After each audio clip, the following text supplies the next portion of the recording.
So today we talked to Will Ulmer. Now, Will has had an interesting journey in itself. So he talks about so many different things, about riding his bike when he first started his business, to creating a huge t-shirt company, to why he grew the mustache. Now into moving to Texas and the business he's involved in now. This is an exciting and fun journey with Will Ulmer. Will, so great to have you here. So the bad part about doing these things is you get in the room and then you start talking and you're like, wait, let's don't talk about that now. So Will, give me the quick background. I guess the question is what do you do and why does it matter? That is a great question. What do I do and why does it matter? You know, I was telling you before we even got started, I've stopped even wondering why. It's like asking, why does Tiger Woods play golf? Right. Why, I just was built that way. And Sure. I used to question all the time, like, what are my motives? Why am I doing this? I just trust in the divine. I trust that, like, this is what I was built for. And if I have that intuition, I follow it. Yeah. What I hope is that I positively affect a lot of people, help a lot of people along the way. And the biggest thing is to show people that no matter what circumstance you come from or what your life looks like you're one choice away. Oh, yeah. You know what I mean? Sure. You're Good or literally bad. like, yeah, good or bad. But, you know, I've been through a lot of different stuff and just having hope and knowing that, you know, the good things are right around the corner Sure. too, if you'll just exercise a little bit of discipline and, Right. you know. So tell me, so you're in the roofing business. Tell me about what you, like, give me the 30-second version of what you're doing now, mainly. So we do a lot of roof replacements. Okay. On insurance claims. So a hailstorm, tornado, something like that rolls in, and we go in and help the homeowner file an insurance claim and restore their roof to pre-storm condition. All right. That's the name of your business. And what Vaquero Roofing. Vaquero Roofing. And you're based in? Right now we're in the Dallas-Fort Worth area. Okay. I'm looking to get into Birmingham, which is great. Could be a great market. Sure. There's a lot of wind, and surprisingly, there's some hail here from time to time. Yeah. But yeah. All right, so we were talking briefly before we started about you being from Demopolis. Let's go back. Yeah. Tell me about growing up. Grew up in Demopolis. And for those of y'all don't know, if you Google Demopolis, it's not a very big town. It's in west Alabama. And so tell us about growing up and who you are from there. Yeah, you know, growing up in Demopolis was awesome. It's a great community, Yeah, it a lot is. of good people. Home of Centel Winston. That's what we were talking So about. Centel Winston is the guy I played ball with in college. And the crazy thing is, we're just sitting here talking, like, I haven't not thought about Centel Winston in probably 15 years. And all of a sudden, hey, where are you from? He Yeah. says Demopolis, and Centel Winston's the first person that comes to my mind. Exactly. So shout out to Centel. Go ahead. Yeah, so, I just had a great childhood, you know. I mean, I was very fortunate, very blessed. You know, there's a podcast I listen to called How I Built This. Oh, We were talking about that. Guy Ross, he's wonderful. And they always ask at the end, you know, would you attribute this to luck or to hard work? And the best answer I ever heard, and I feel the exact same way. He said, you know, there's a lot of hard work, but I feel extremely lucky, but not in the way you think. Like, someone didn't call me and say, start a roofing company, I'll give you a bunch of money and it'll all work out. But I was very lucky to be born where I was born, Sure. to be born into the family I was born into, Yeah. to be born and had the experiences that I had that led me to that place. So I feel very fortunate. Demopolis was awesome. Yeah. So growing up there, what were you into and what were your parents like?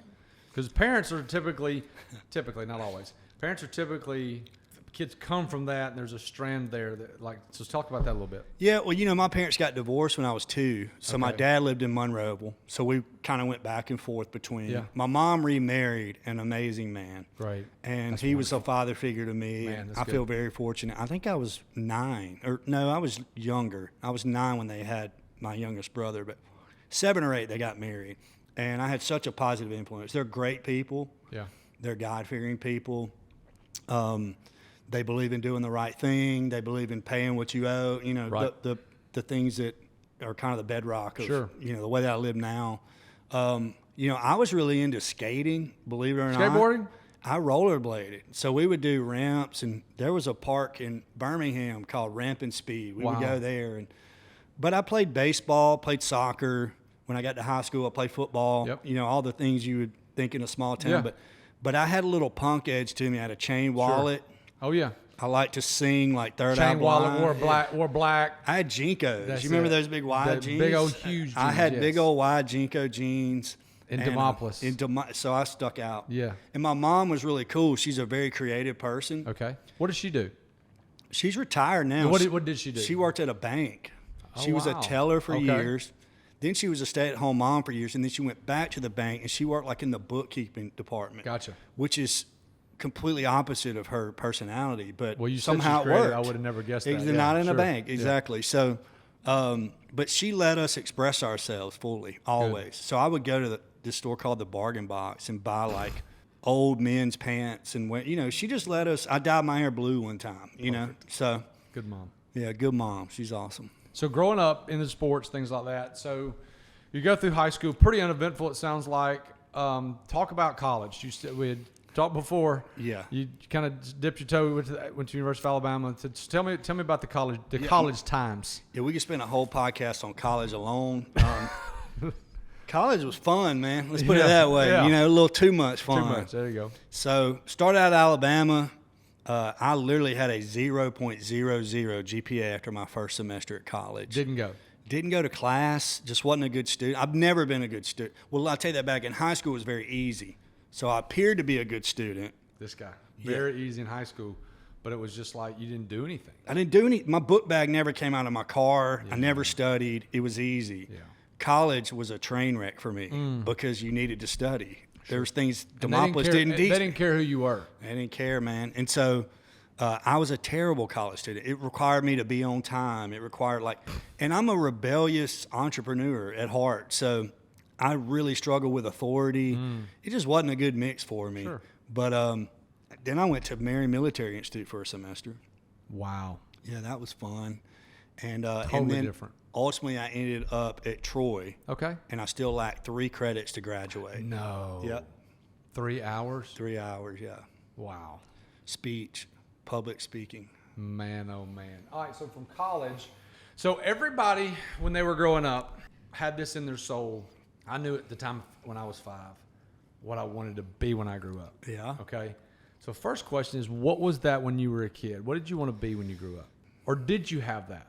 I wanted to be so as a kid, like kid. Yeah. I remember watching. My first memory of Alabama football was them beating Miami in '92. 92, I was with my dad, and I wanted to be an Alabama football player. That was it. I was going to play Alabama football.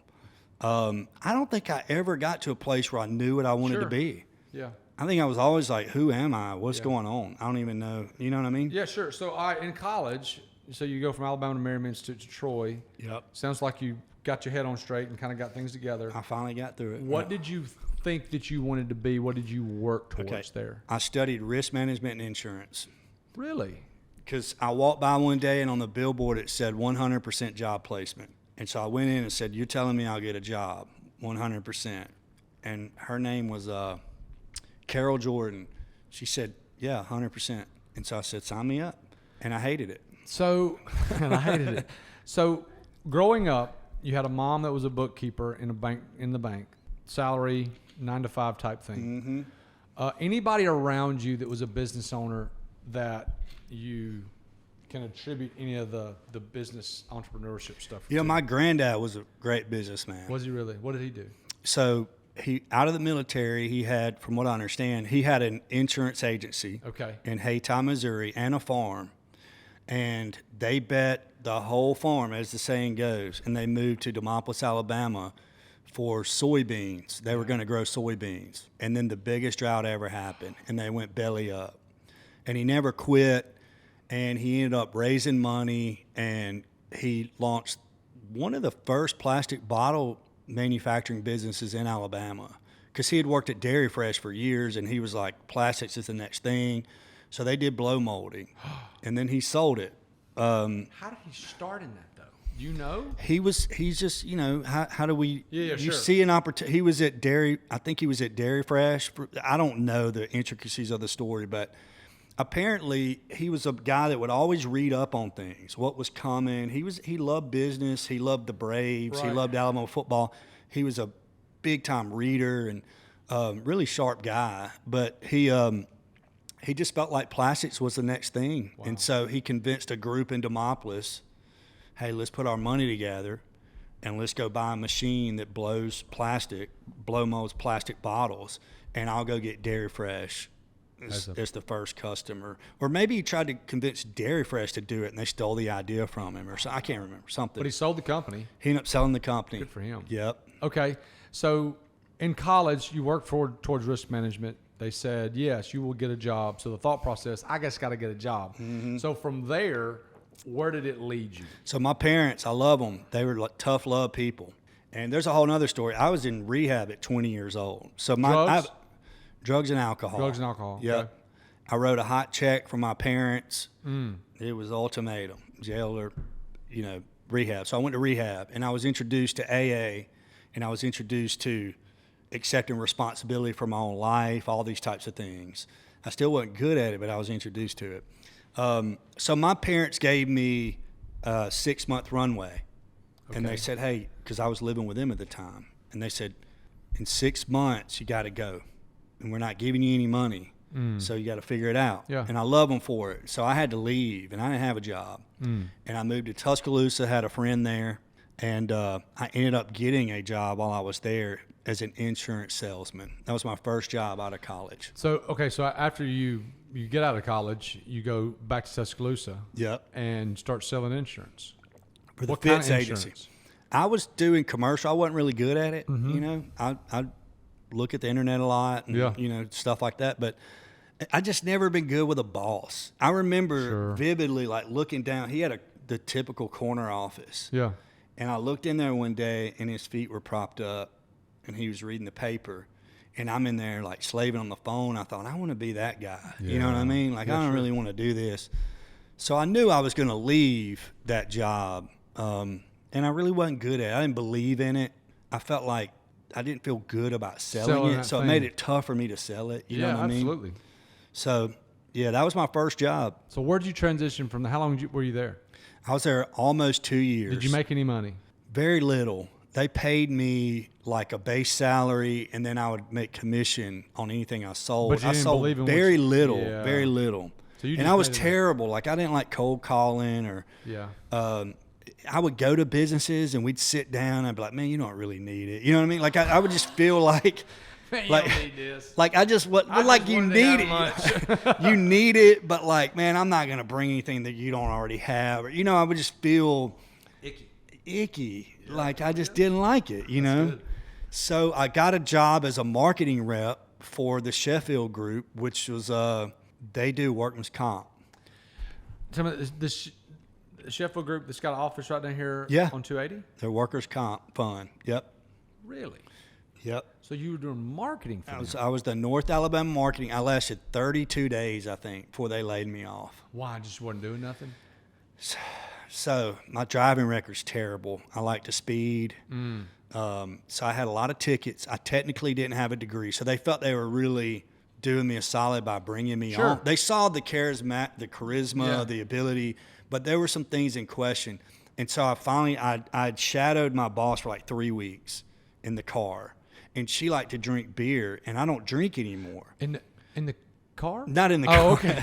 At night. She'd be like, let's go drink some beer. And I'm like, I don't drink. So I don't think she really liked that much. No, I'm not. She was a nice lady. Yeah. But the first week I was supposed to go out, I had 28 appointments set in North Alabama, starting in Huntsville. And I'd always had an iPhone. They gave me a BlackBerry. And I didn't know how to work a BlackBerry. But I set the alarm like I thought because I didn't have an alarm clock. Well, it never went off, and I woke up an hour late. And my first appointment was their biggest client. And I called them. I was like, I'm going to be late. I was speeding.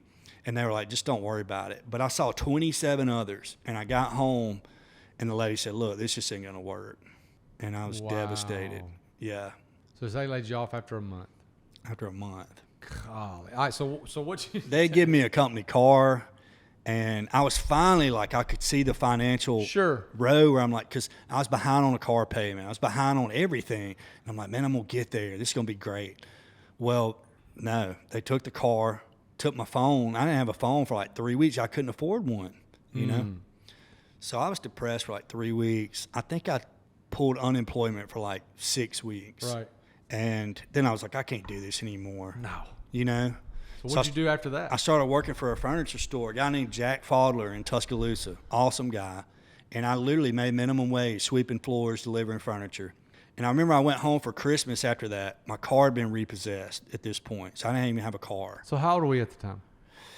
25? 26. 26, okay. So I go home. I had to hitch a ride with my sister to go to Christmas. And my parents were like, what are you going to do? And I was like, I'm going to grow a mustache and ride a bike and work at the furniture store and launch a clothing company. And they were like, you're crazy. And I was like, that's what I'm going to do. So I grew a mustache. Why was growing Because a mustache? it was liberating. I cared so much about what people thought about me at that time. Really? I was Okay. so concerned, and that's what held me back. And so it was my moment to like basically just like puff my chest out and go, I don't care anymore. I'm growing a mustache. I don't care what you think, dude. I'm riding a bike. And it was the most liberating point in my life. And I had no money, but I felt amazing. Okay. You know? So let's go back. Let's show me the 15-second recap. So we go to college. Yeah. You get to Troy. You go into risk management. You hated it. Yeah. You worked 2 years at an insurance company, not doing a whole lot because you didn't believe in the product. From Right. there, you go to work at the Sheffield Group. And I was lazy. I And- want to put that out. I was not, Perfect. okay. Hey, so- that's okay. self-awareness is number one. Okay, It's huge. yeah. Okay, so you work for the Sheffield Group, which you really at that point thought that you could get the thing going. You wake up late one day, and then all of a sudden, a week later, you get canned.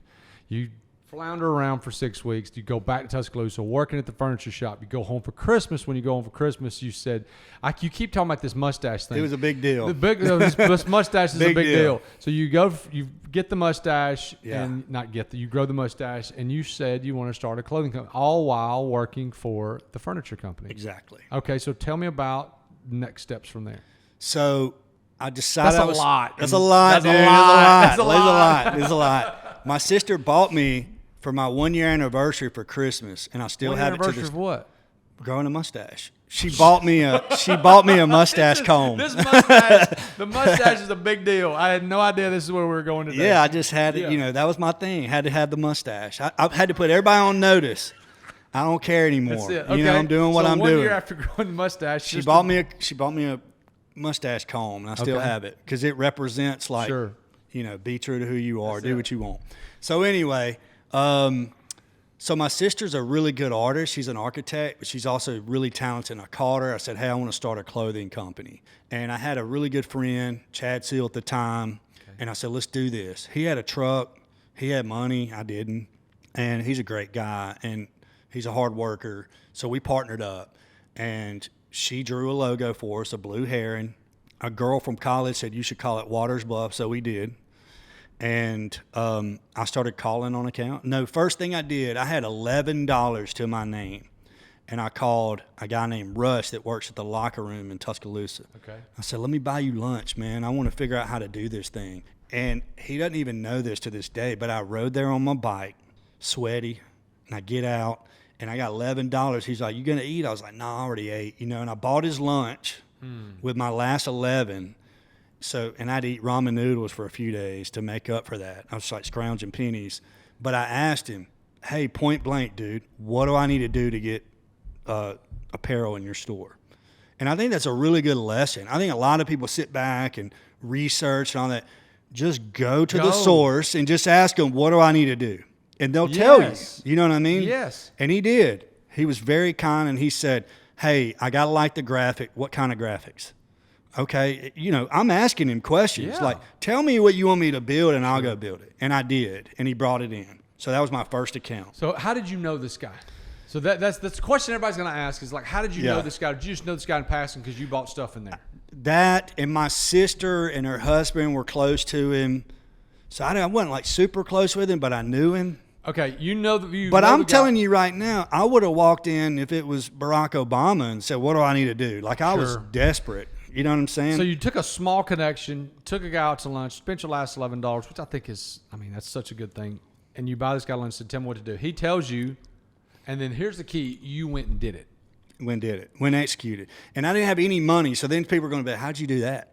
Well, sometimes you got to fake it till you make it. So I called a screen print shop. Shout out Campus Collection. Chet Goldstein. Let's go. And I said, hey, dude, I need you to print some stuff. Can you give me terms?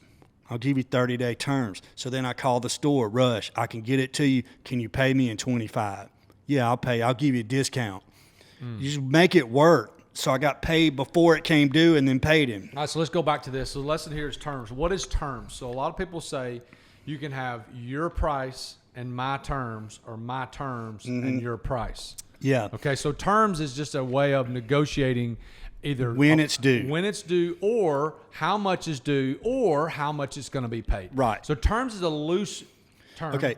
This was a net 30 term. Okay, so what is okay? That means I have yeah. 30 days from the time I receive the product to pay for the product. Get the product. I got 30 days. Got Yep. it. Okay, perfect. So then I turned around and told the store, before I even placed the order, Rush, I need you to do me a solid. I will throw you a discount if you can pay me in 25 and not 30. Yeah. And he said, done. So I knew I was not upside down. I said, all right, let's do the order. How many did you order the first time? Like 48 pieces. 48 pieces, probably close to the bare minimum. And I would have to ride up there on my bike and count. And I'd be like, oh, they're low. And so then I would call and order more, reorder those prints. Would you still work to 30, 25 at that point? Or Yeah. Yeah. Yeah, because we didn't have any money. And by the way, that's another really good lesson for anybody starting. Because again, people, they get analysis paralysis. Yes. When you're trying to start something, the most important thing is not to get hung up on margin. The most important thing is to get it on heads or backs or whatever, and then you can focus on the margin. Sure. So for me, it was about how can I grow it into more stores, even though I'm not making money, a lot of money. And then once we get volume, I'll go renegotiate.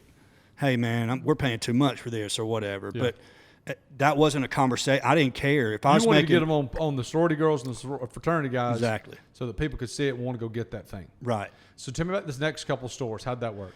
Just cold calling, man. I was a hustler. So my bike went out, my tire bent. So now I'm walking. I remember my sister, my twin sister, love her.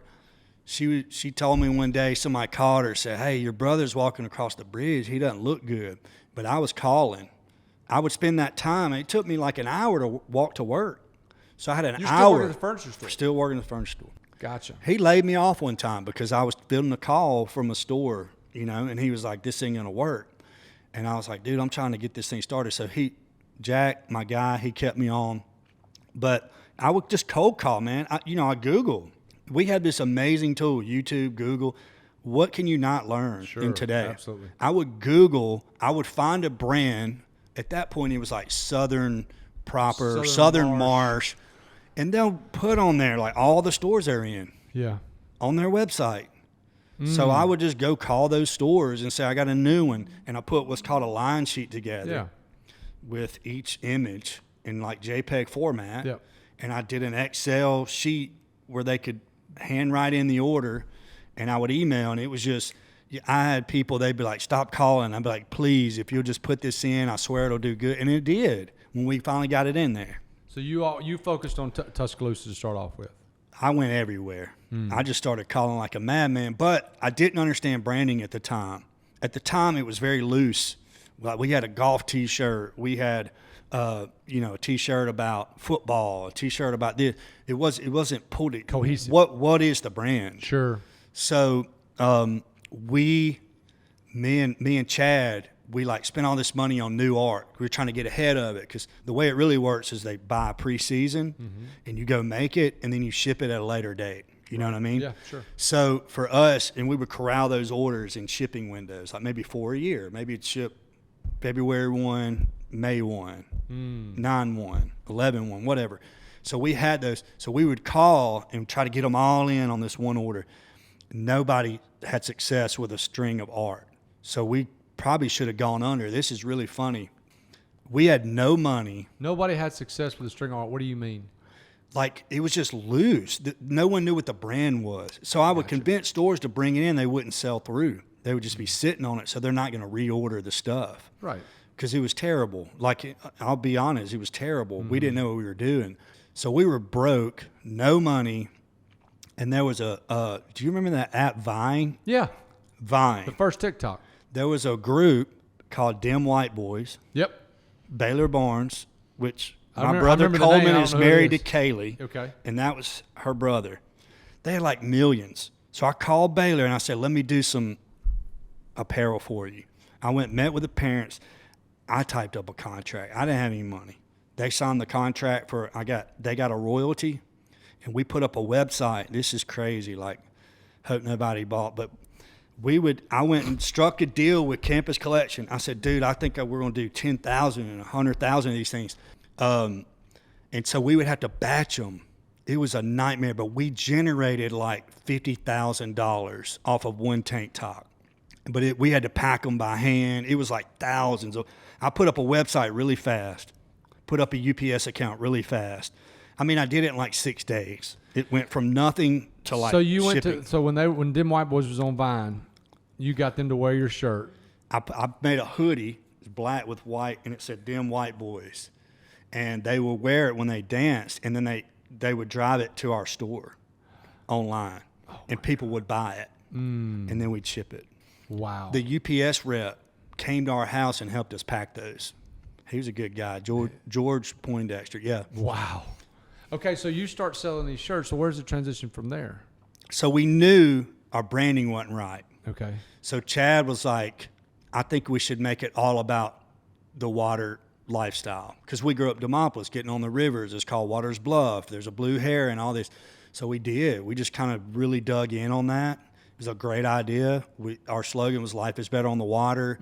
We started really pushing like everything tied into boating or skiing or fishing, and really pushing that freshwater, just lake/river lifestyle. That feel. And we started crushing it.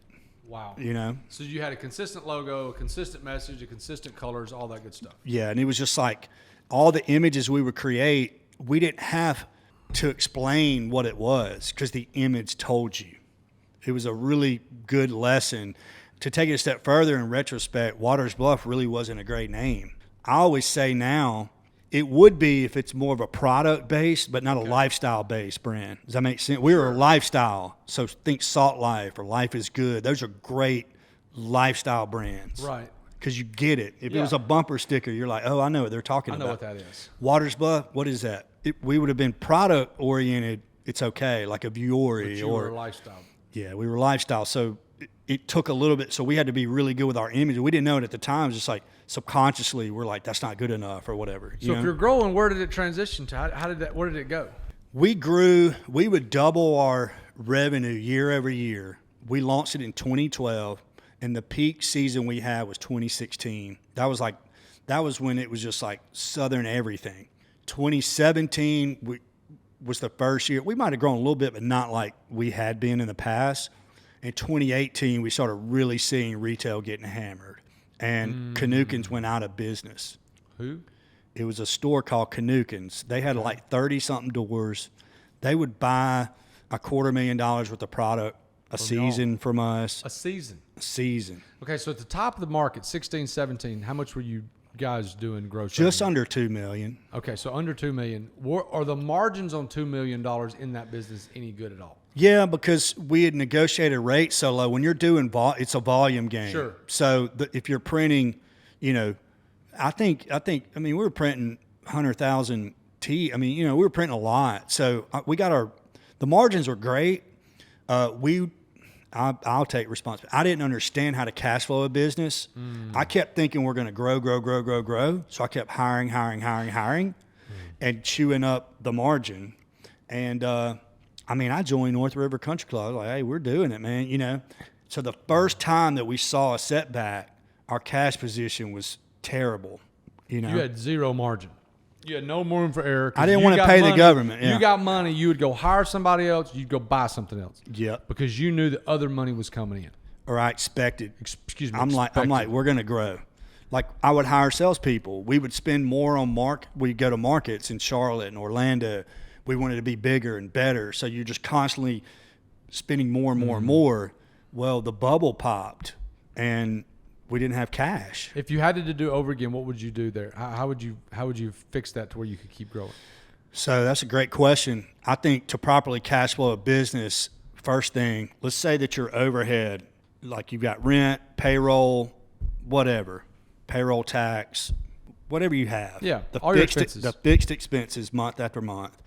I would not try to expand a role or buy into something unless I had 6 months reserves minimum. 6 months. Wow. to cover in that business. Okay, I got you. Because the cycles are really long. If you could be making product 6 months prior. I honestly would say I'd build it to a year in reserves.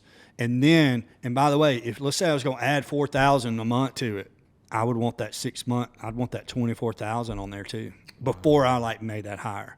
It's really tough to do because you're growing a brand, and that's why that industry is very tough. You have these windows. You can't just slowly slog along. You gotta go for it. And so it really wasn't anything we did. I mean, we could have done a little bit better, but a lot of businesses don't need that. And I just think it's better to have reserves so that if you hit a snag, you're good. It's like, I sit there, it's at the back end of COVID, it's like 2021. Someone asked me, "Oh, you work in food? How'd you do?" I was like, we were down about 36%. Like 36%. I was like, yeah, it's better than 100, because there's a lot of people that had zero reserves. Zero. And we use a method called profit first, where I take a certain percentage. I'll just tell you 6% off the top. Yep. If we have $100,000 this month, I take 6% off the top and put it into a separate account. Yep. For crazy crap that happens. Yep. You never know what's going to happen. Someone leaves. Someone does this. You got to pay this. You got to pay whatever. So I do that, and having cash to pull out and pay for whatever you need, it's extremely valuable, number one. Mm-hmm. But number two, it gives you a lot of confidence when you're making decisions that are quote unquote risky. Right. So things that may not be like a sure hit or whatever. It gives you a little confidence. Now, hey, you know what? I'm going to roll the dice here. If it doesn't happen, I'll be okay. Right. So see, but if you're coming from me riding a bike with a mustache, you're like, we're going, bro. That's it. It's all mustache or nothing. And all. That's it. I'm going. There ain't no cash reserves, So, and I ain't paying the government a penny. You know what I mean? Like, that's how I felt about it. Is like, am I going to pay them in taxes, or am I going to invest it in this or whatever? Sure. You know what I mean? So, which isn't a great way to look at it in retrospect, but it's your story. It is. And you learned a lot from it. I did. You teach people from it. So I did. tell me about where it transferred from there. So my partner and I, Chad, split up in 2019. We had launched another line called Old State Pride 2. That was more of a shell company. So we had an outside investor that we would sell. So we sold $100,000 in product, and it cost $50 to make. The investor would put that up. As soon as we collected, he'd get his 50, and then we'd split the remaining 50 ways. And we used it. It was a way where I wasn't pulling more from Waters Bluff, but I was generating for me and Chad. We were generating extra, so we were not robbing Waters Bluff. Does that make sense? You're not taking a big salary out of Waters exactly. Bluff. So we did that, and so we split in 2019 after Canucas. We should have gone under. We should have bankrupted. It was a really tough time. It was a $250,000 cash swing, So we separated. My wife, she's from the DFW, Dallas-Fort Worth area, so we wanted to move back. So we separated, moved to Texas. I'd done a house flip, so I made some pretty good money on that. So that we had some of those reserves. And then I went to Texas, and I had a shipping container business I started that was great. We were selling like 80 a month, and then COVID hit, and they were gone. Okay, let's take a step back for a second. So okay. we just start talking about your wife. So where did you meet your wife? What's the story? Give me the short story there. All right. So my wife went to the University of Alabama. Okay. She's 5 years younger than me. So after I moved back, selling insurance and all that, I didn't have a car when I met my wife. Okay. But you had a mustache. I did have the mustache. And and I play music. So I always tell her she fell in love with me because she saw me performing one night. Okay. And she says that's not true, but I think it's true. So we met because I asked her out on a date, and we're both just very genuine, real people, especially at that point in my life. Sure. I had the mustache, man. I was like, this is who I am, you know what I mean? And so we really hit it off. And we dated for, I can't even remember, a year or two. And then we separated for a year. She went back to Texas. I stayed in Alabama running Waters Bluff. And we reconnected like a year and a half later at a mutual friend's wedding. And we both knew, like, all right, we tried other things. This is what we want. That's and great. So we went 100% in. That's good. Now, what does she do? She is she's like a jack of all trades. Her mom's a real estate broker, so she does a lot of stuff for her, like secretarial type work. Yeah. She's borderline. She's not borderline. She's OCD, and so she has a company called Simplicity, where she'll go in and she'll help organize people's pantries or closets, or she's got a big project in East Texas next week where she's unpacking, like they're moving into a new home, and she's putting everything up. Yeah, so she does that as well. That's awesome. So tell me about kids. You guys got any kids? We don't yet. No kids. No. Okay. Is that would you like to have kids one day? I would love to have kids. That's awesome. So tell me about going back to Texas. Yeah. So you go back to Texas, which is honestly, it sounds like a clean slate. So I want to hear about the shipping container business. Yeah. So it's just funny. Life is all relational. And oh my gosh. everything that happens is spurns from someone that knew someone or whatever. So I was playing golf with a group of guys. I like playing golf. I don't get to play as much anymore, but a guy that I met, we hit it off, and he said, "Hey, you need to get in this shipping container game. It's crazy." And I said, "I want to learn more about it." So we went to lunch. He broke it down. They were selling shipping containers on Facebook. And I was like, yeah, we do need to get in on this. So I went and got a financial backer because I didn't really have a lot of money at the time. A mutual friend that I knew that would love to back it. And it was kind of the same thing as that apparel. He'd put the money up, we'd sell them, then we'd all split. So there were four of us. Go ahead. Okay. I understand it a little bit. Yeah. I don't understand it all of it. Yeah. Somebody out there does not understand it. Yeah. So like walk through that and give me an actual number. What do you mean? Give me a $50,000. Okay, so the shipping container costs. I don't know how much shipping container. Okay, the shipping containers cost us. It depends on the size, but anywhere from $600 to $800 a piece. That's what we invested. So tell me about the backer and how that worked with splitting. I didn't understand that. Okay, so the backer would put the money up. So say we would go pre-sale on Facebook through Facebook Marketplace, and we'd get people. They'd say, "I want them," and they'd put up a deposit. The backer would go put money up. It's a complicated relationship because we had an in with Maersk, the manufacturer, and that whole game is weird. There's depots all throughout the country where it comes in on a ship in Houston, and they drive it to Dallas, and they no longer need the container. They don't go back to China.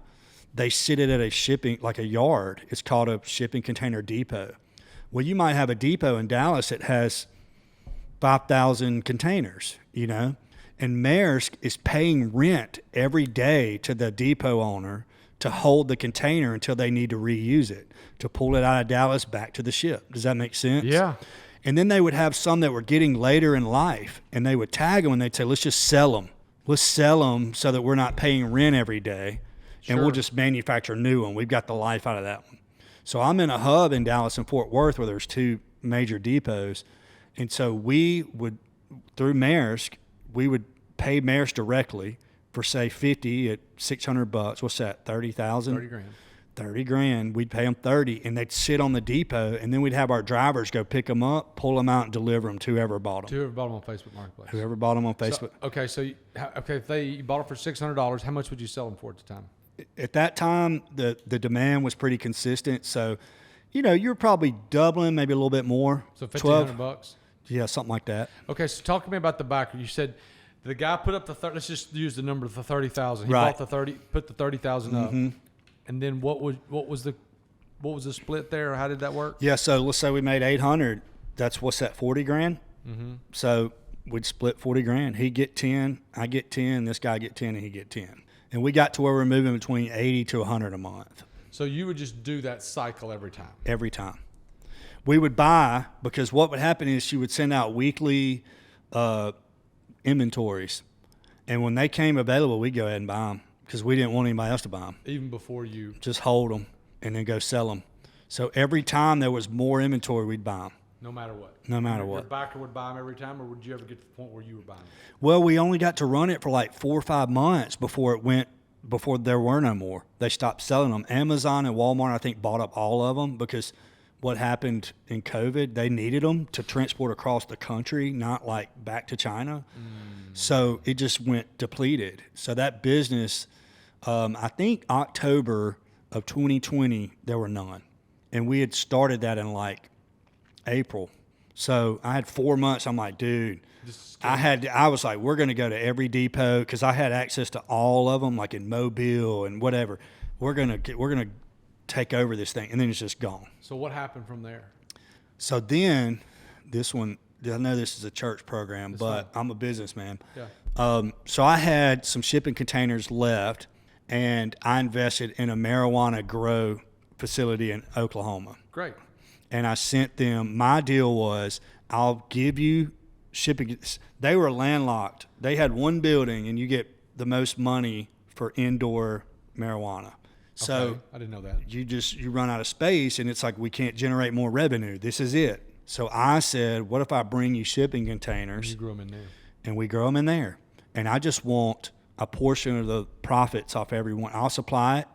So you didn't make them pay for the shipping containers? Nope. You said, I'll give you the shipping because they're only $600 a piece. $600. So you give them the shipping containers and say, give me 10% of the sales, whatever the number was. Yeah, I think I got a 25% Oh my God. profit split, not not not gross. revenue. Not So gross. yeah. 25% of profit. Okay, so keep going. And so that happened. They're potheads. So it didn't work out great. I looked up in 6 months, and I think off of that I'd made like 3,000 or 4,000. They kept saying, "Oh, the batch wasn't good" or whatever, and I just didn't like the business. Sure.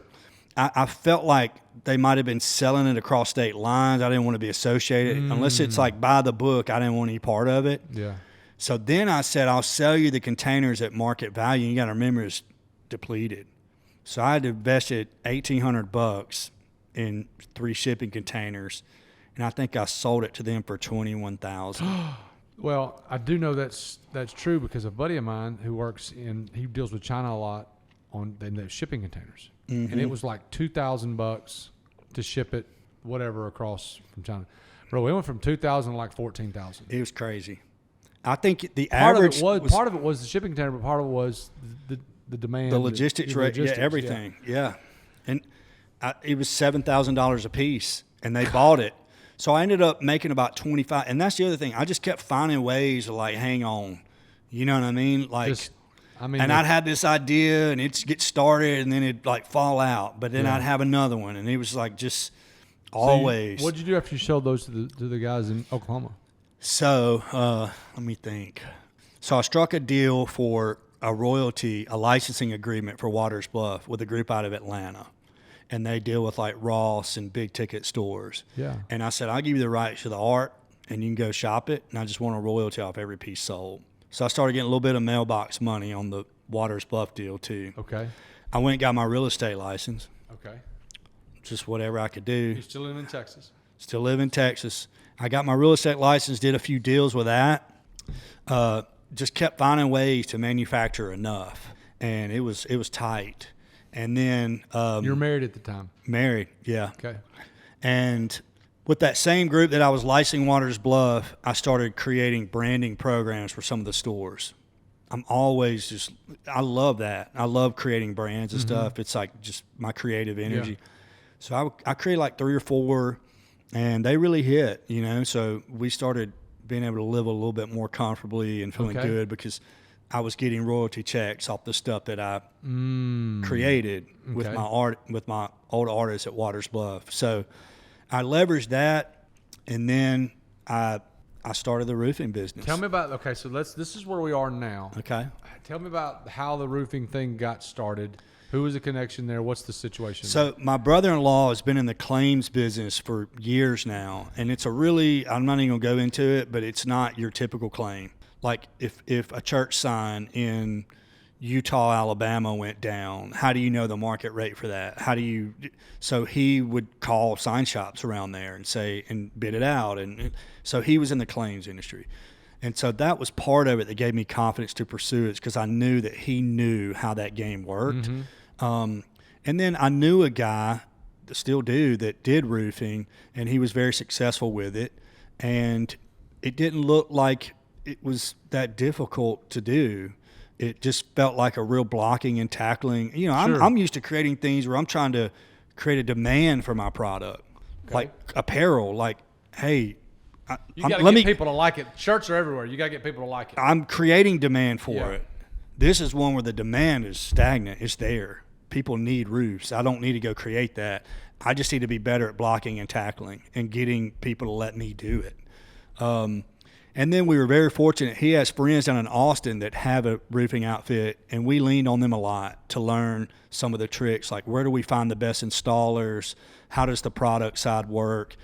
And then once I got kind of strapped with all that right information, I'm the type of person, I'm extremely biased towards action. So I just went out without a clue. Yeah, What I can do year your was roof. this? 21 or 22? This was actually last year. We launched in September of last year. We did our first roof in November of that year. Okay.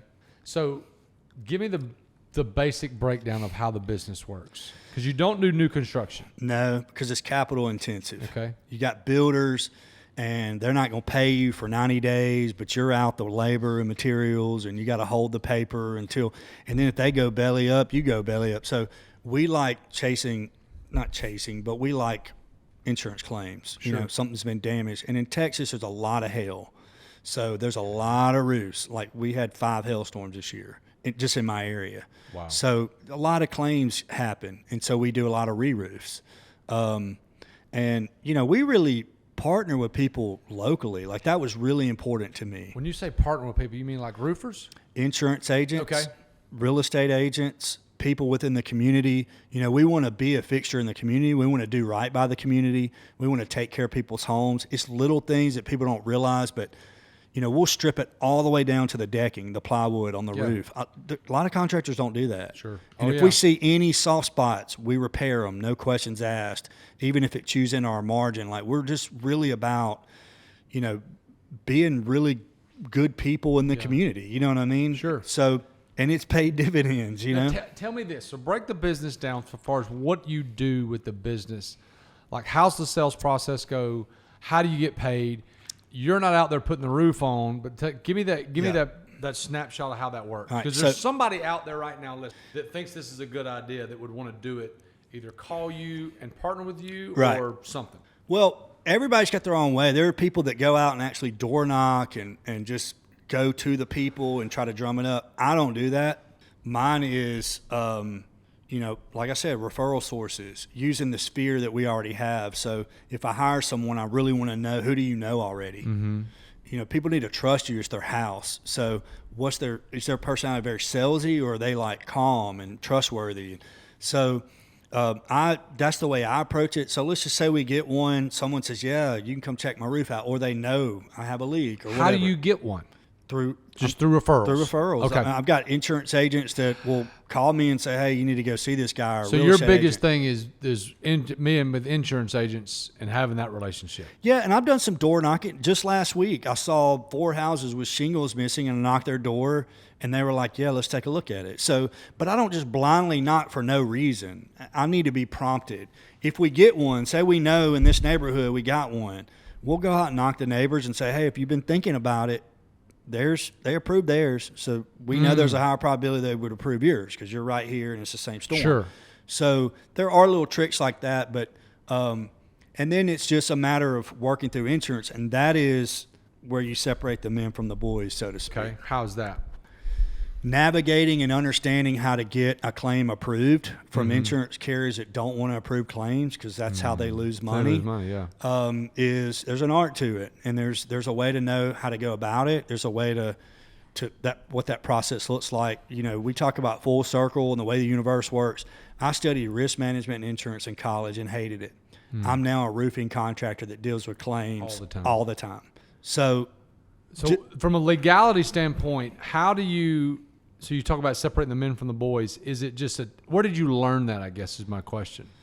Well, I was fortunate. My partner, Wade's been in claims. But also, you know, man, you're in business. Yeah. You're always searching. Sure. If you truly want to be the best, you never stop searching. Yeah. So we have really good, what we call negotiators or estimators that we hire third party on really big claims. Yeah. This is all they do every day. They're public adjusters that get paid a percentage of whatever they add to the total, and just working them and seeing how those people work and connecting with the right people, you learn like, okay, I see why he did that. I see why he did that. Me personally, I've had a lot of success working with adjusters by just being myself. Yeah. And I think a lot of times contractors don't want to show their cards, or they're playing things close to the vest. There's a lot of little tricks that contractors do, and I think it turns adjusters off. I just come at them hat in hand and say, hey, here's what we're seeing. And if they don't agree, it's okay. We're going to patch it up and move on. We're going to do the right thing always.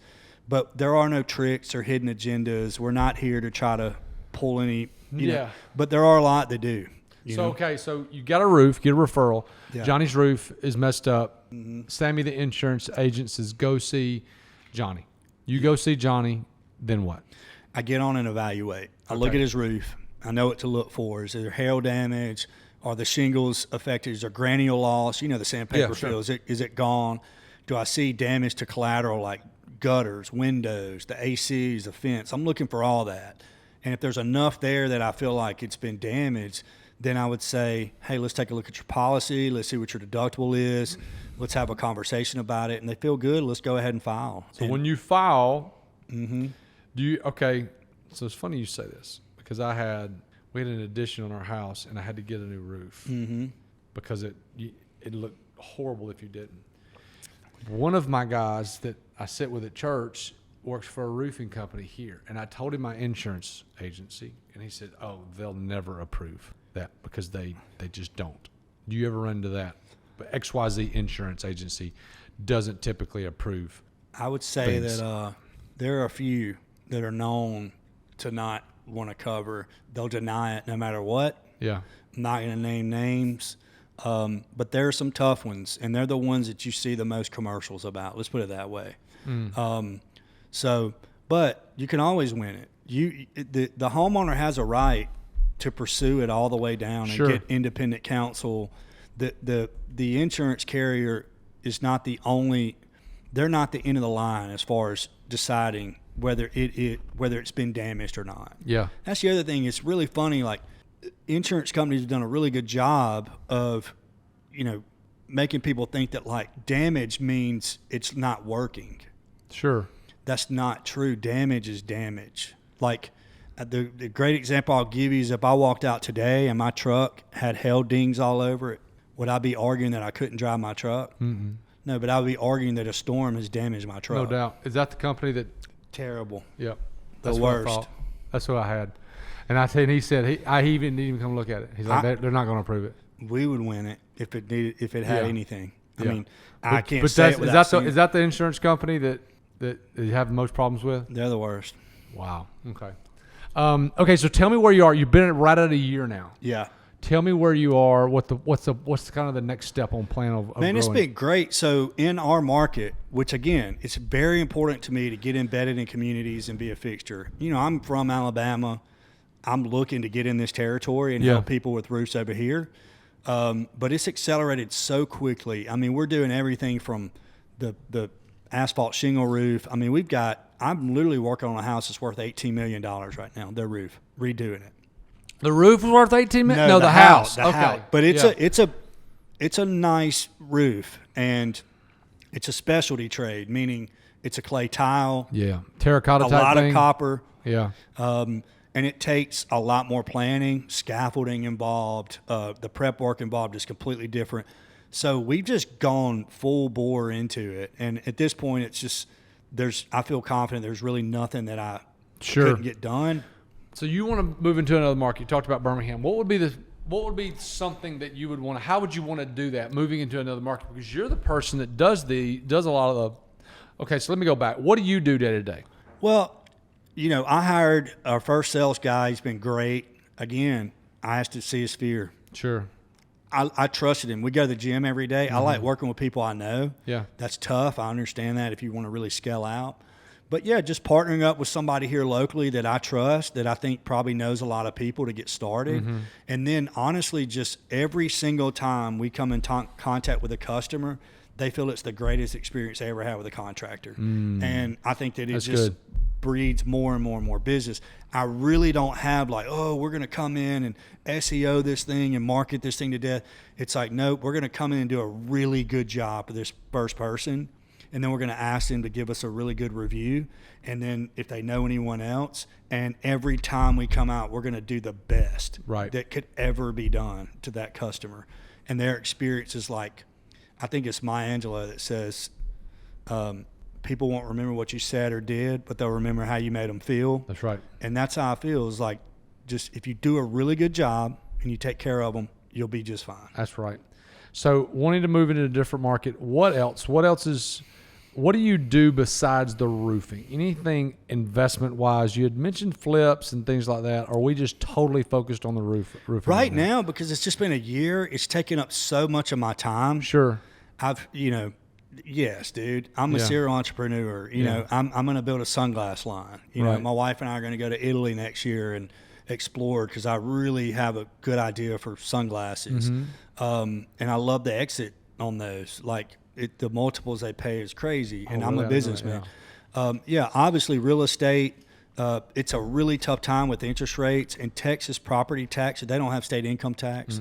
Property taxes are high. So it's not a great investment model. I'd love to invest more in Alabama as far as rental properties with the property taxes the way they are. Sure. But we're probably going to wait till we get interest rates down a little bit lower before we start buying those things up. But 100%, if I don't have at least 10 properties in the next 5 years, I'd kind of be kicking myself. You know what I mean? Yeah, sure. Okay, so let's talk through this real quick. So I have 3 or 4 questions that I always ask everybody on the back end of this. And it's just random stuff. So I'm talking about social media and anything like that. Are you on social media?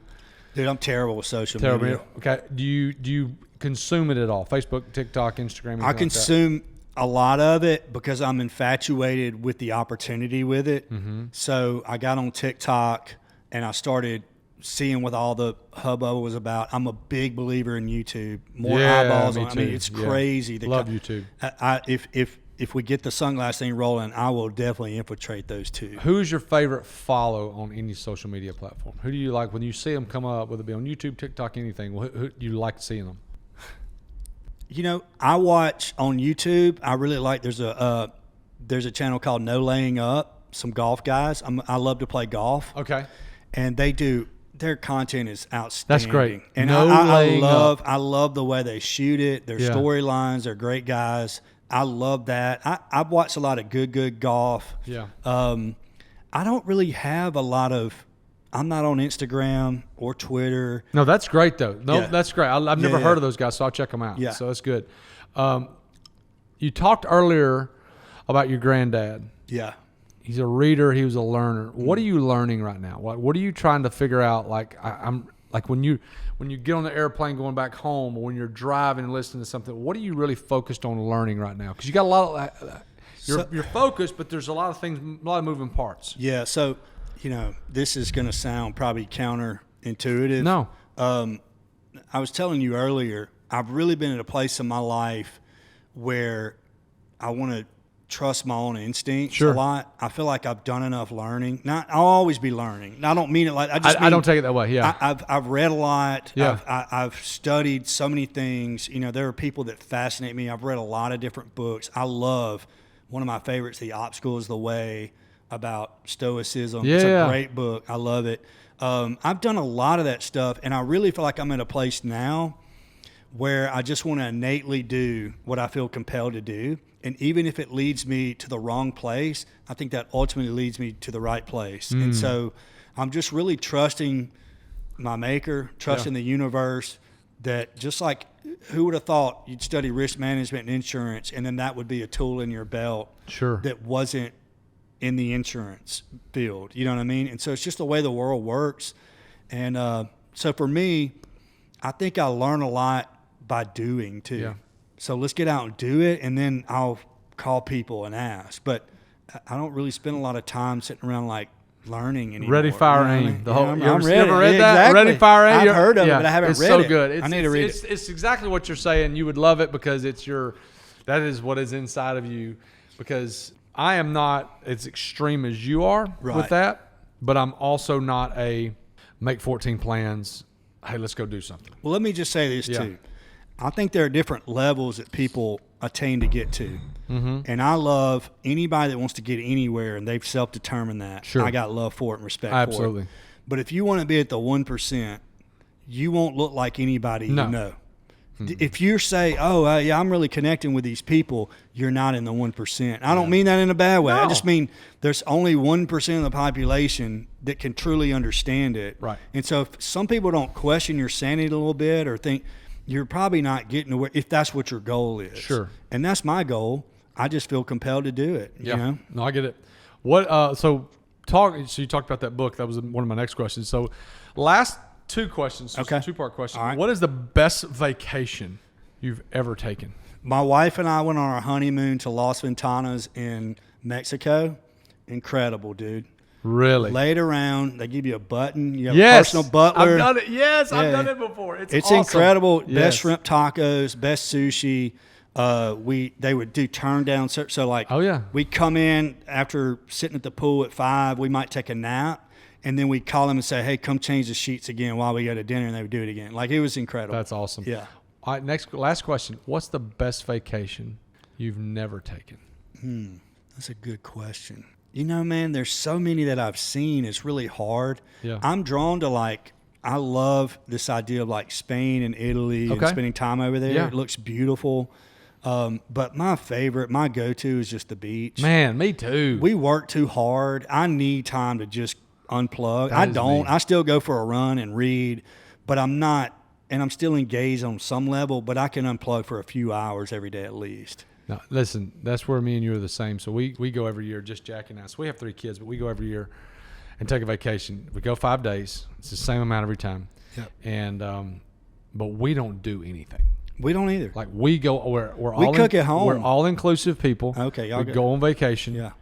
We have people bring us food. We eat. We drink. We don't go to bed late.